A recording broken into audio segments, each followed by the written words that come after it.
Bowers Game Corner presents Gen Con Video Bonanza 2014. Made possible by Billionaire Banshee, Guys, Games, and Beer, Dashing Inventor Games, creators of the Simple System role-playing game system, and Zonko, makers of Mobs, the t-shirts that turned life into an RPG. Ahoy there, YouTube! We're back for more of our Gen Con Bonanza Explosion Blowout, brought to you by our awesome sponsors down below. But now we got a special treat because we were with Jeff from Greenbrier Games and we're checking out Yashima. Hi, I'm Jeff, one of the founders of Greenbrier Games. We started with our Z-Apocalypse game, but we're back with a new game that we're coming out on Kickstarter called Yashima, which you see here in front of you. It is a miniatures game combined with a card-driven combat game. So what you see in front of you is a print and play, and the miniatures that you see on the table are from our upcoming game, Fairy Tale Games, which will be out on the market probably Q1 next year. You can see our third generation miniatures have gotten a lot more detailed. They're pretty darn amazing miniatures. They're done by an amazing modeler of ours, and we're really excited to work with him on Yashima. So the purpose of Yashima is a combat tactics miniatures game where you're going to play either as teams or independent characters on the battlefield trying to KO the other people. Now, one of the cool things about Yashima is there are 4 characters and there are 4 kami classes. The kami classes represents the spirits that the characters bind with in order to perform special magical abilities. Now, in Yashima, you're going to pick a character deck, and you're going to pick one of the kami decks. Now, the kamis, there's a dragon, there's the tortoise, you got the tiger, and you got the phoenix. The characters have all different special abilities, but one of my favorite characters down here is Hikaru. She's a priestess. She's got a lot of different magical abilities. So, she comes with her own character card and her own special abilities. You would choose her deck and take, for example, say the dragon deck. You would combine it together, shuffle it, and this would be your playing deck for the game. Now, one other thing that I'm going to point out that's really cool about Yashima is every character gets their own special tome book. This is your book of spells. You're going to be turning it throughout the game, and on the page it's going to represent the special ability that you can perform. You're going to be spending your karma ability from your pool of magical essence that you're building up to actually play special attacks. Now, attacks, well, let's give you a good example.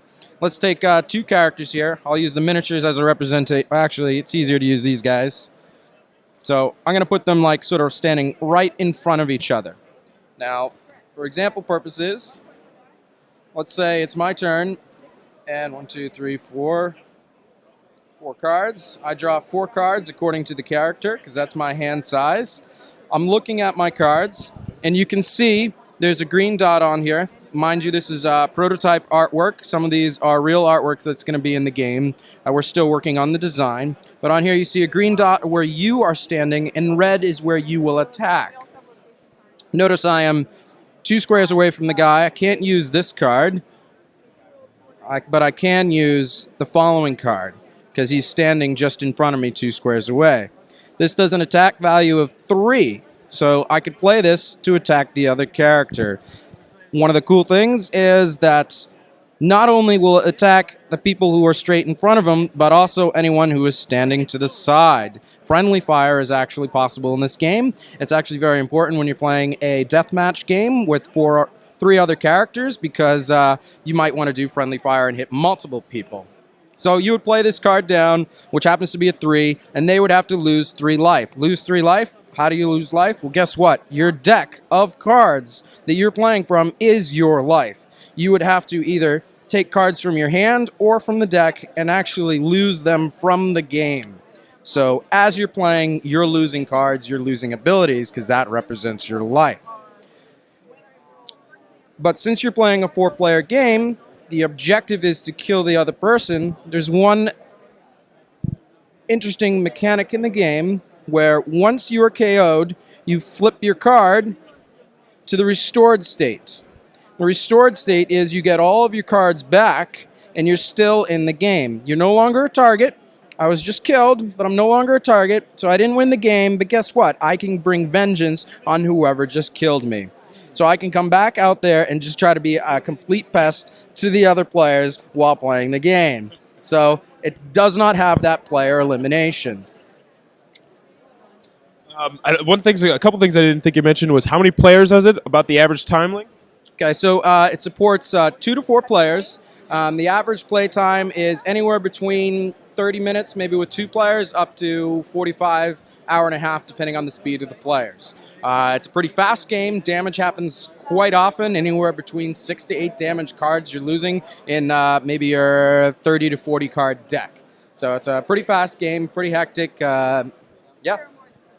And if I picked that up, it can be cooperative or it can be deathmatch. There's different ways to do it, team-based? Yep, there's a couple different scenarios where you've got the cooperative, the team play, the deathmatch, so it can be set up in a couple different ways. Now, I'll point out that there are 4 characters that come in the base game.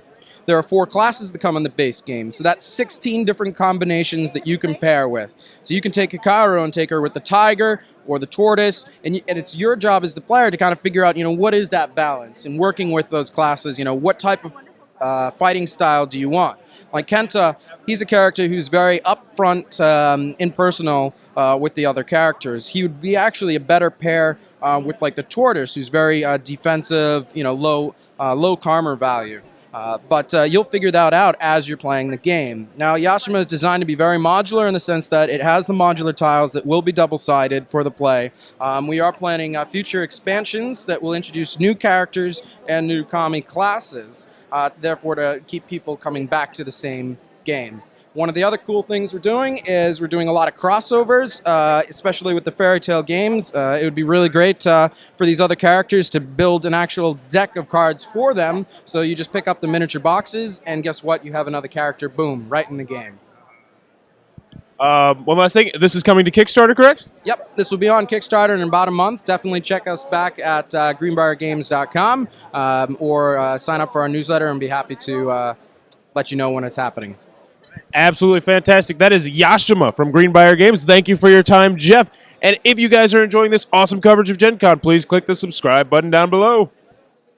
Bowers Game Corner presents Gen Con Video Bonanza 2014. Made possible by Billionaire Banshee, Guys, Games, and Beer, Dashing Inventor Games, creators of the Simple System role-playing game system, and Zonko, makers of Mobs, the t-shirts that turn life into an RPG.